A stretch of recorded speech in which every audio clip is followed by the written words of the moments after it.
trabajamos libertad, autonomía, soledad, vamos a seguir ahora con los trabajos psíquicos del adulto. Recordemos que habíamos pensado que el adulto tiene como situación de encuentro la autonomía y la independencia y por lo tanto va a tener un trabajo psíquico como el resto de los momentos secuenciales de la constitución del psiquismo humano. Y ese trabajo psíquico lo habíamos tomado a partir de esa frase freudiana, el mito freudiano, que es amar y trabajar en libertad. Bueno, vamos a dedicarnos hoy a qué entendemos por amar en libertad. Digamos que ahí está un poco la clave, porque no es que no se ame y obviamente no se trabaje, esto vamos a verlo más tarde, pero no es que no se ame cuando se es niño o cuando se es viejo o cuando obviamente se es adolescente. El tema es cómo es el amor en libertad, que es un poco el escenario de la situación de encuentro del adulto. Como no queremos hacer una especie de reflexión filosófica ni histórica de lo que es el amor y ese tipo de cuestiones que no está mal hacerlo y seguramente en el fondo hay, a partir de esta clase, en el fondo hay reflexiones filosóficas y también históricas en relación a todo esto y seguramente alguna referencia vamos a hacer, sino que efectivamente lo que queremos tomar es el momento subjetivo del amor, o sea, digamos, qué pasa en el psiquismo de una persona, digamos, cuando se establece alguna relación amorosa. Por eso es que vamos a tomar un texto como guía, un texto complejo, de una psicoanalista que ya conocemos, que se llama Pierre Lanier, que es una psicoanalista francesa, y que va a hacer en un libro muy interesante, un libro de 1970 y pico, 76, 77, no recuerdo bien, que se llama Los destinos del placer, va a trabajar, digamos, las relaciones amorosas a partir de lo que ella va a pensar las relaciones de simetría, las relaciones de simetría, que en todo caso después podemos hacer una especie de paréntesis y establecer las distinciones entre relaciones de simetría y relaciones de asimetría. En esas relaciones de simetría va a poner precisamente como prototipo de las relaciones de simetría a la relación amorosa. Y vamos a trabajar ese texto, digamos, de Pierre Lanier, a pesar de que es un texto complejo y un texto de origen psicoanalítico, porque nos sirve como guía, digamos, no es que vamos a trabajar de alguna manera en los conceptos psicoanalíticos, sino tratar de, como hacemos desde el comienzo, esta idea de cita, ¿no? De traer de visita, digamos, a los textos y a las autoras y autores para que nos permitan pensar desde el punto de vista subjetivo, en este caso, qué sería una relación amorosa. Bueno, de la complejidad del texto que tenemos para leer, a mí se me ocurrió ordenarlo de alguna manera con este esquema. Un esquema que intenté sea lo más sencillo para poder atravesar este texto, ¿no? A ver, cuando ella habla de relación amorosa, y es esto lo que nos interesa pensar, básicamente no está haciendo sociología, o sea, no está haciendo, no está tomando una descripción, digamos, en tercera persona, viendo dos o más personas que se aman, sino trata de ver qué le sucede, digamos, en el psiquismo de una persona cuando establece una relación amorosa, ¿se entiende? Entonces, por esto, básicamente, lo que va a realizar, y por eso tomo este esquema, es ver qué le sucede a ese yo cuando se relaciona con otro yo en una situación, en una relación amorosa. Y recordemos que a esto se refiere una relación simétrica. ¿Qué quiere decir con relación simétrica? Simétrica es complejo, porque la palabra simetría a mí nunca me gustó, digamos. Es la palabra que efectivamente usó Piera, pero da mal entender, porque justamente dice todo lo contrario de lo que Piera quiere señalar. Porque la relación simetría parece como que dos personas están en un mismo plano, iguales, da la sensación.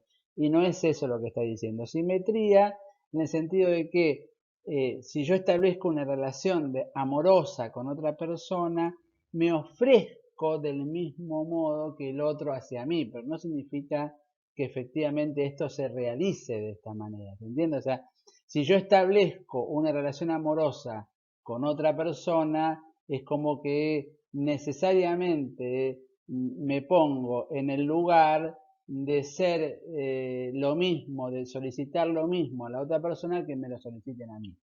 En ese sentido es simetría, pero no significa simetría que se dan como un espejo, ¿no? Tienen una relación amorosa, porque básicamente lo que ella quiere establecer es qué le pasa a ese yo, precisamente, cuando se relaciona con el yo real del otro. Esto es un poco el esquema, entonces está hablando Piera, digamos, que un yo se relaciona en esa relación amorosa con un yo real del otro.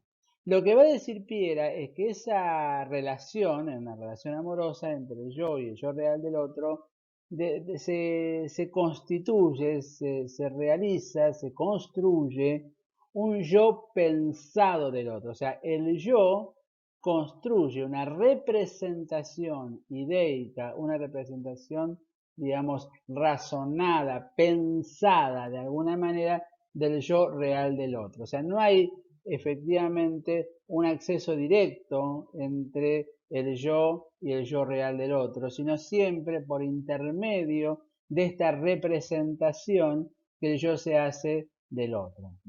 Por eso va a decir ahí que esta representación, este yo pensado del otro, es un producto psíquico, es un producto de ese yo. Esto es muy importante que lo tengamos un poco presente porque va a tener consecuencias bastante fuertes en lo que Piera va a llamar las relaciones amorosas, ¿no? Es más, ella va a decir que tiene muchas funciones esta representación, este yo pensado del otro.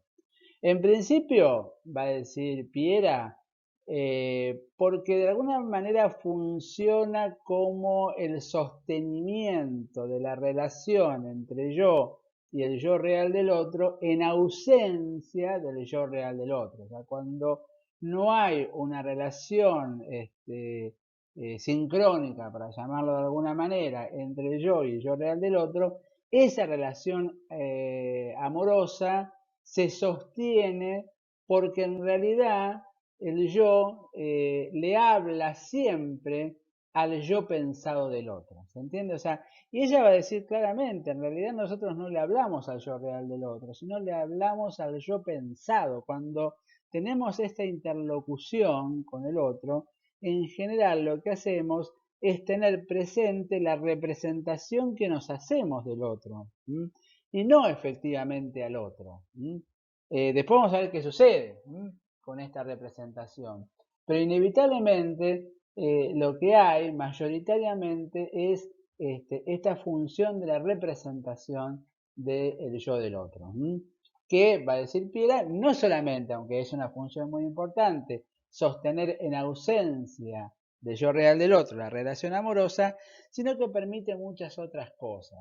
Muchas otras cosas. En principio, que ese yo pensado del otro se constituye justamente lo que decíamos recién en un interlocutor, y acá vienen unas diferencias muy interesantes y por qué Piera llama relaciones de simetría y a diferencias de la asimetría, digamos, se constituye en el interlocutor privilegiado.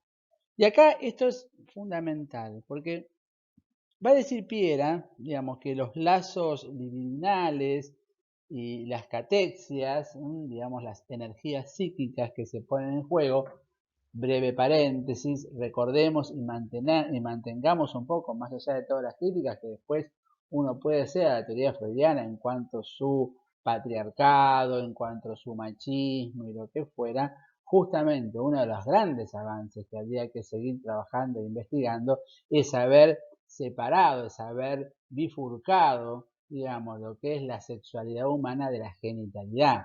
Que después Freud haya vuelto 1000 veces con justamente la teoría de la castración, el falocentrismo, etcétera, etcétera, y haya borrado con el codo lo que escribió en sus primeros textos con la mano, es otro cantar.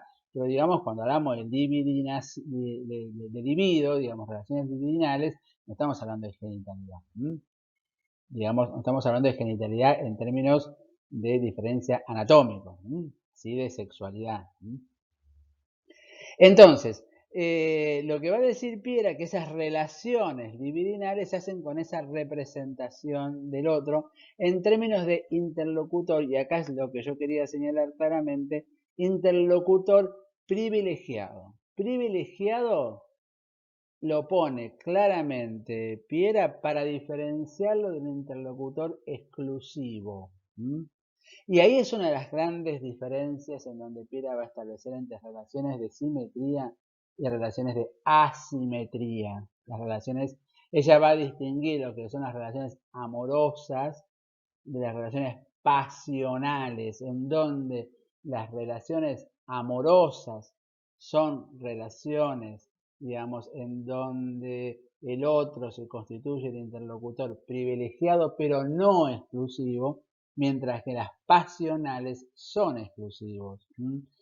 ¿Por qué establece claramente esta diferencia? Miren, en un texto que no vamos a trabajar, pero que se los puedo comentar muy brevemente, donde habla precisamente de las relaciones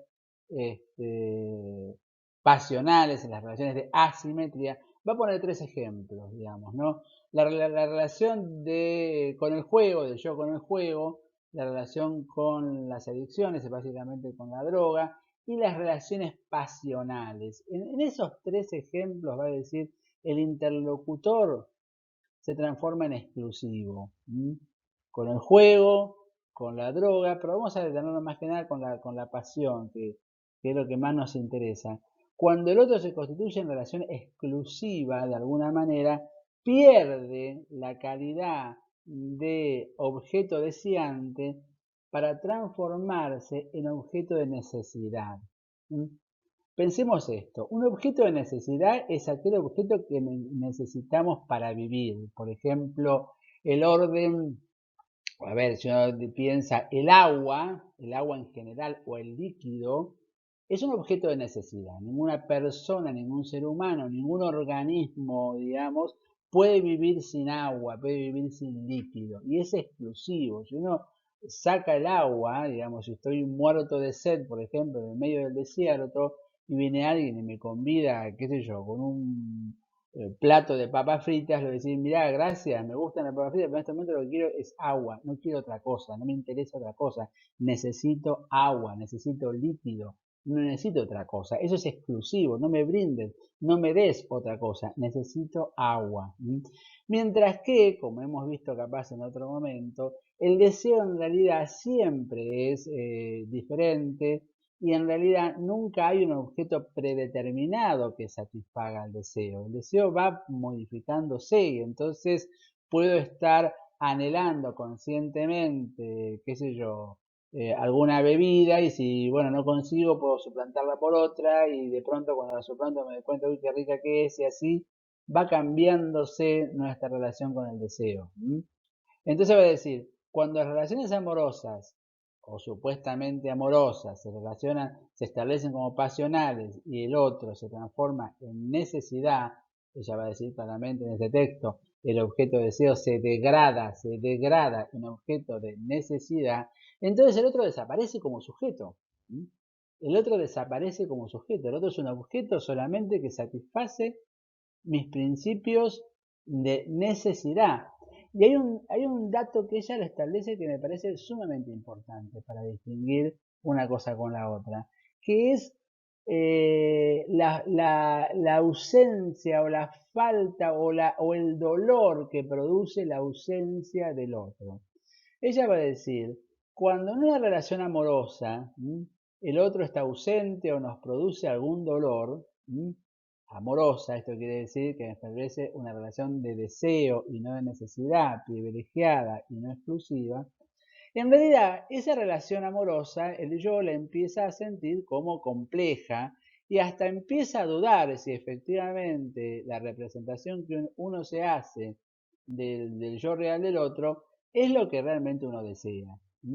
Si el otro me hace doler, si el otro me hace mal, si yo no tengo satisfacción plena en relación a lo que yo quiero, empiezo a dudar si efectivamente es la persona que a mí me hace sentir bien, ¿no? Eso en una relación amorosa. Ella va a decir, en una relación pasional, el dolor ante la ausencia o el dolor que produce de alguna forma el otro ante la situación de que se ha transformado en un objeto de necesidad, lejos de hacerme dudar de lo que yo quiero o deseo, mejor dicho, no deseo, sino de lo que yo quiero, es la confirmación, porque vamos a parodiar esto, es como uno puede decir, ¿no ves que cuando vos no estás yo no puedo vivir? Con lo cual solamente vivo si vos estás, ¿se entiende? Entonces, lejos de hacernos dudar si es la persona más adecuada para nosotros, si realmente se estableció unos lazos amorosos que realmente a nosotros nos hace constituirnos como sujetos, en realidad el dolor es necesario para garantizar, para certificar que es un objeto de necesidad. Esto tiene consecuencias muy tremendas de alguna manera, digamos, en el psiquismo y en la constitución de esta relación amorosa, lo que insistimos con esto, en libertad, ¿no? Entonces, bueno, lo primero que tenemos que empezar a ir registrando entonces que la relación entre el yo y el yo pensado del otro se transforma en un interlocutor, este yo pensado del otro, pero no exclusivo, sino privilegiado, por ser un producto psíquico. Por otro lado, tiene una característica este producto psíquico que Pira va a llamar su decibilidad. Decibilidad es que tiene que ser eh, todos los mensajes que yo tengo en mi cabeza como interlocutor al otro pensado, tienen que ser posibles de ser dichos, de ser comunicados. De ahí a que lo comuniquemos o no es otra cuestión. Digamos, no estoy diciendo que todo lo que uno piense de el otro en tanto objeto de relación amorosa se lo tenemos que contar, ¿no? Para nada, no está diciendo eso. Pero sí tiene que ser posible de ser contado, porque Pira dice, si no hay la posibilidad de ser transmitido, si no hay la posibilidad de ser elevado de alguna manera a una representación ideica, es muy difícil, y esto es claro lo que va a decir, pero es clarísimo y lo dice taxativamente en el texto, es muy difícil de poder distinguir una relación amorosa de una violación, va a decir Pira. Es tremendo lo que está diciendo. Seguramente voy a poner, digamos, vamos a poner, digamos, una película que se llama Último Tango en París, en donde justamente el director Bernardo Bertolucci, digamos, intenta mostrar una relación sin palabras. Y bueno, después en todo caso abrimos el debate cuando veamos esa peli, ¿no? Viejísima, muy vieja de los años, de finales de los 60, principios de los 70, por ahí. Bueno, así que otra de las características precisamente de el yo y el yo pensado del otro es que esos mensajes, esa relación, siempre tiene que ser decibles, comunicables, transformado en palabras. Ahora bien, eh, pusimos en el otro esquemita, en la otra flechita del esquema, que hay una inexorable distancia, porque obviamente entre la representación y el yo real del otro no es lo mismo. Esto es una cosa clara que tendríamos que entrar a debatir qué entendemos por teoría de la representación, pero la representación y lo representado nunca coinciden, jamás coinciden. Hay una distancia, digamos, inexorable entre la representación, digamos, del pensado del otro y del yo real del otro.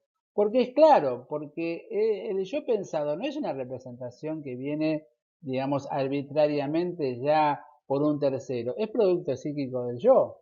Entonces, es como haber dicho en criollo y muy rápidamente, yo invento esa representación. No es que esa representación es objetiva, la saqué de un mundo, digamos, en este sentido se aleja enormemente de una teoría de Platón, del topos urano, ¿no? Hay representaciones. No, no, no. Yo genero esas representaciones. Con lo cual, digamos, y esto es un poco que podemos entrar en la primera próxima, en donde necesito específicamente poner a prueba esa representación. Decíamos entonces que esa representación psíquica, que es el yo pensado del otro, necesita siempre como una puesta a prueba.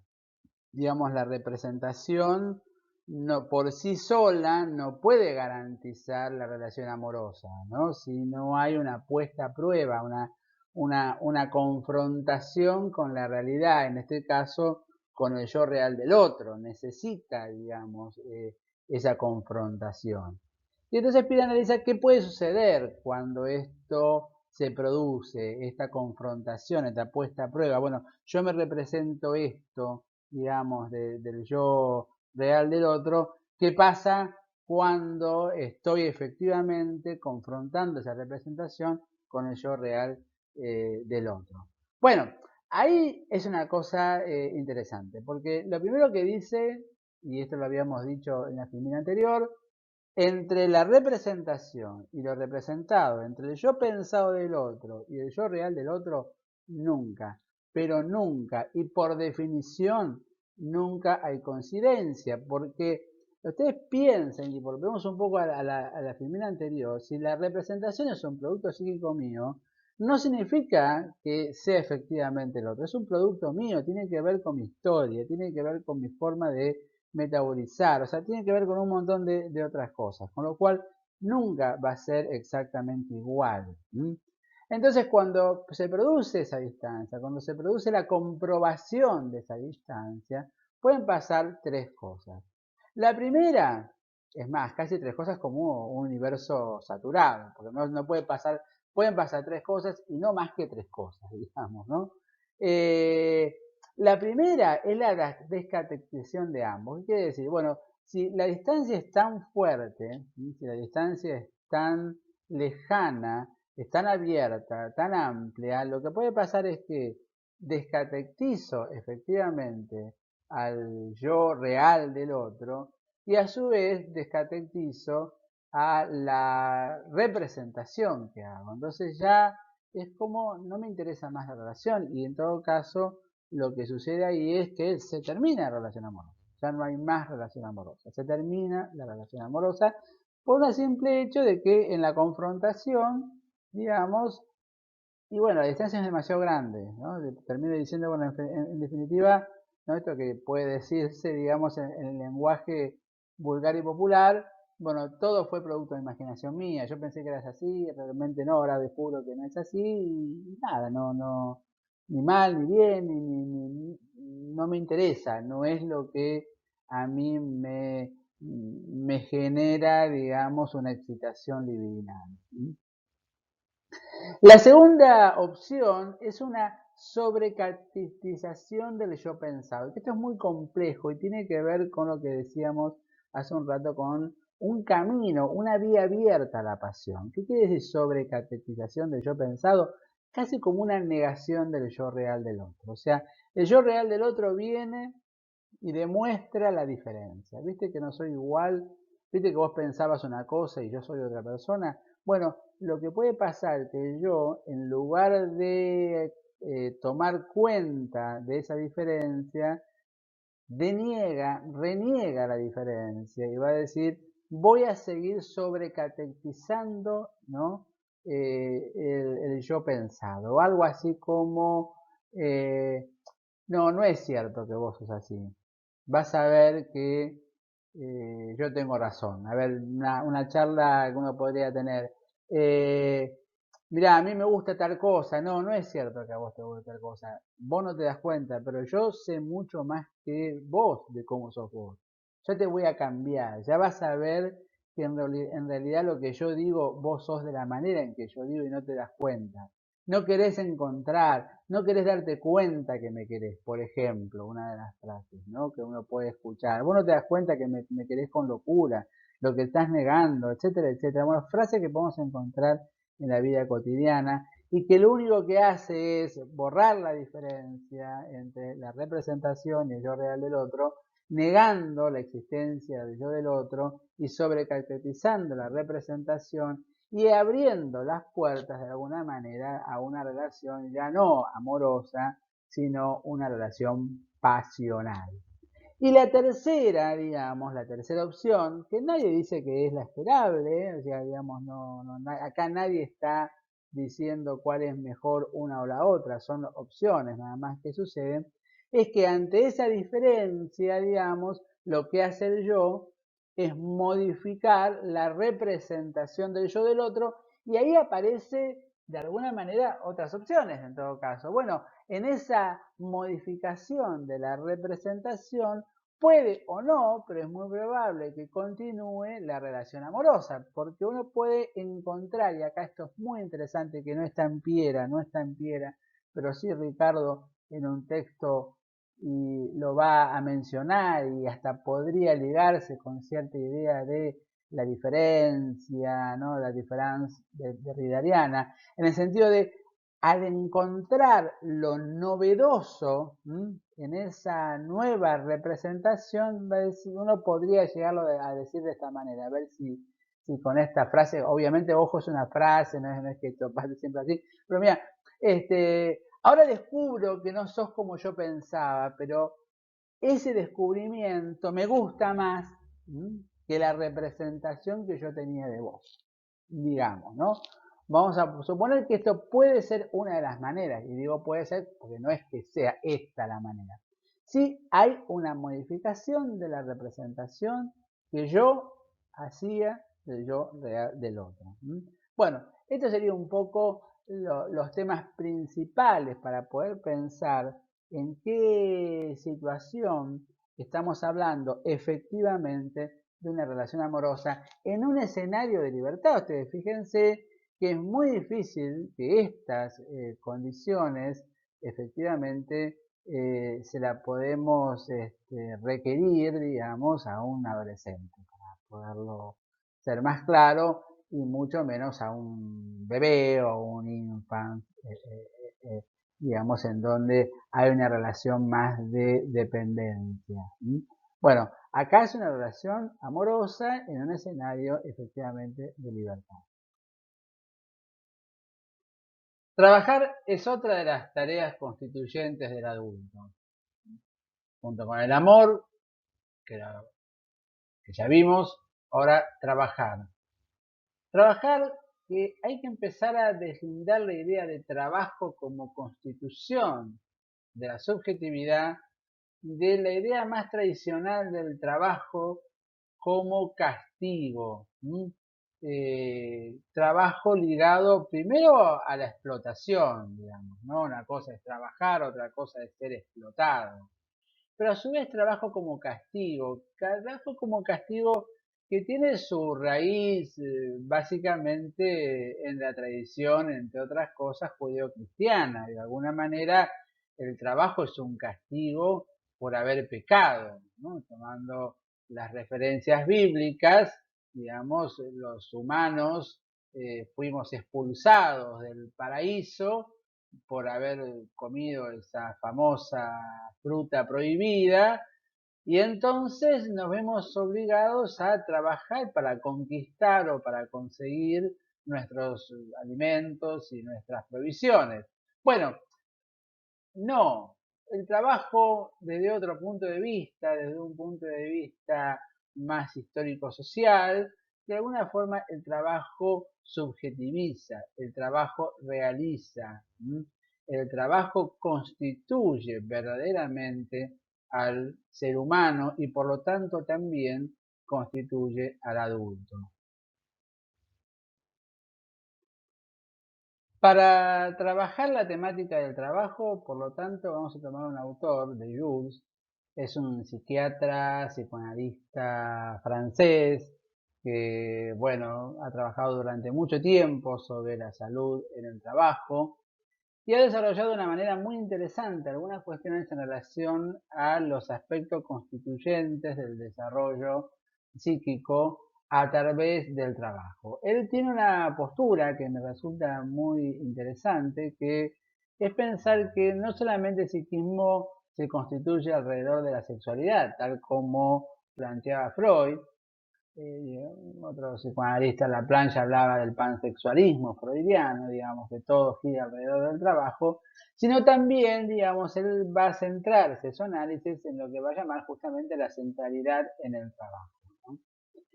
Para esto, digamos, parte de una observación bastante interesante, que es, dice él, que el trabajo no puede reducirse solamente a la ejecución de un plan, digamos, no puede ajustarse, digamos, un trabajador para realizar su tarea en seguir a pie juntillas, digamos, lo prescripto y lo preestablecido, sino que siempre hay un plus, digamos, que aporta el trabajador que es inesperado, que es imposible de poder prever, por más allá de todos los ajustes que los estudiosos puedan hacer en relación a cómo incrementar, por ejemplo, la productividad, digamos, en el trabajo, hay algo que excede ese análisis y que es vamos a llamar la creatividad del trabajo, aunque no sé si exactamente es eso, pero la creatividad del trabajador para que se pueda poner en juego este tipo de cuestiones. A ver, uno de los ejemplos para poder señalar estas cuestiones es cuando se toman precisamente como medida de fuerza gremial el trabajo a reglamento. Y el trabajo a reglamento significa eso, digamos, bueno, yo solamente cumplo lo que me dicen, no voy a hacer absolutamente nada más, digamos, ¿no? Pero, digo, lo que él está planteando ahí, no hay manera de pensar el trabajo sin ese plus. Ese plus verdaderamente es el aspecto subjetivo porque no está de alguna manera ya objetivamente preestablecido. Nadie puede de alguna manera exigirle a un trabajador que haga eso, ¿no? Este, con lo cual, por esa vía es donde llega precisamente al aporte subjetivo, digamos, en el trabajo. Y eso es lo que él va a llamar, retomando, digamos, una noción marxista, el trabajo vivo. Ahora bien, para poder analizar entonces este aspecto subjetivo psicológico, digamos, que aporta el trabajador en la actividad del trabajo, él va a tomar una noción freudiana que es el de la sublimación. Particularmente, yo hubiese preferido que no tome esa noción, pero bueno, es lo que hace de Jure. La sublimación, hago un breve repaso, digamos, para quien no haya conocido nada de la obra freudiana. La sublimación desde el punto de vista freudiano es el desarrollo, voy a decir más o menos rápidamente, espero que se entienda, es el desarrollo de la pulsión en donde el fin sexual es trastocado, es modificado por un fin social. Eh, es un concepto complejo. Hay, digamos, analistas históricos de la obra freudiana que dicen que es un concepto que nunca Freud termina de cerrarle. Y por eso, por ejemplo, ¿no? Es una anécdota que es imposible de poder comprobar, pero que muchos historiógrafos de Freud lo pueden pensar. Hay un proyecto de libro que se llama Metapsicología que Freud nunca escribió, nunca escribió. Ahora, hay pruebas de que él sí quería escribir un libro que se llame la metapsicología. Esto quiere decir todo lo que son los aspectos teóricos, digamos, del psicoanálisis. Y nunca lo logró hacer. Hay artículos separados como si fueran capítulos ya escritos que nunca logró reunir. El inconsciente, la pulsión es su destino, etcétera, etcétera. Algunos dicen que justamente nunca logró terminar ese gran libro de la metapsicología porque nunca le cerró la temática de la sublimación, nunca le cerró la temática de la sublimación. ¿Por qué? Porque justamente si Freud empezaba a decir que todo el psiquismo era sexual, ese famoso pansexualismo, digamos, ¿cómo poder determinar que haya una pulsión, digamos, algo del psiquismo que no tenga fin sexual? Entonces, medio como ahí se le trababa. Bueno, en ese punto, que en el fondo, por un lado, es muy rico, digamos, donde se mete de Jung, ¿no? Es que es el tema de la sublimación, es por donde él se mete para analizar justamente lo que él quiere saber sobre el trabajo vivo, porque obviamente lo que va a decir, bueno, ahí tenemos de alguna manera un escenario bastante potable para trabajar un desarrollo del psiquismo que no tenga fin sexual, sino todo lo contrario, no sé si todo lo contrario, pero sí más allá de eso que es el fin social. Tomando entonces precisamente este concepto de sublimación freudiana, él lo va a desarrollar digamos, a partir del análisis del trabajo vivo en tres niveles. Se va a decir hay tres niveles, digamos, de la sublimación. Eh, lo voy a decir y esta parte va a ser una cosa muy rápida, obviamente estas clases no clausuran ni sustituyen la lectura del texto que es mucho más rica, pero más o menos para que más o menos se vayan orientando cómo leer este texto, ¿no? Digamos, bueno, esos tres niveles de la sublimación, el primero es cuerpo-apropiación, que sería la posibilidad, digamos, de apropiarse singularmente de una técnica del trabajo. Esto quiere decir justamente algo que le permitiría, digamos, al trabajador no alienarse, no ser una herramienta más, sino tener el conocimiento, digamos, el arte del saber hacer determinada tarea, apropiarse de ese saber hacer, ¿no? Esa idea de yo sé lo que hay que hacer, aprender lo que hay que hacer y no ser simplemente una herramienta de una gran maquinaria, digamos, que sería ser un sistema laboral, ¿no? El segundo nivel es lo que va a llamar lo colectivo, que sería, digamos, el reconocimiento entre pares, digamos, ¿no? Si uno podría, digamos, como distinguir en otro eje, aunque no está puesto así en el texto de Deleuze, pero no sería erróneo plantearlo de esta manera, la coapropiación sería más un eje singular intraindividual o intrasubjetivo, mientras que el segundo nivel, lo que tenga que ver con lo colectivo, sería intersubjetivo. O sea, mi saber, lo que yo sé de determinada cuestión, de determinado arte, de determinada técnica, tiene que ser reconocido por mis pares. O sea, el colectivo debe reconocerme en ese lugar como trabajador, digamos, de eso que estoy haciendo, ¿no? Ejemplo, eh, si soy docente, mis pares me deben reconocer, yo busco que mis pares me reconozcan como docente, digamos, como trabajador, digamos, de la educación. Entonces ya está ese nivel intrasubjetivo e intersubjetivo, digamos, ¿no? Él va a plantear un tercer nivel que según él mismo dice lo descubre tardíamente y sobre todo por ciertos despliegues de la lógica del neoliberalismo, que es la dimensión ética. Esto quiere decir, puedo yo conocer perfectamente el arte de saber hacer algo, puedo ser yo reconocido entre pares de ese saber, pero también ese saber tiene que estar abierto a un bien social, ¿no? Eso también está ligado, digamos, a ciertas nociones freudianas como la cultura. O sea, tiene que estar abierto a eso. Un ejemplo muy tonto que a veces se me ocurre a mí, no sé si cuaja, pero digo, eh, un killer, un asesino a sueldo, digamos, tranquilamente puede ser una persona que sabe cómo matar personas, no hay ninguna duda, es reconocido entre pares, es una persona, pero obviamente falla en ese tercer nivel que es la dimensión ética, digamos.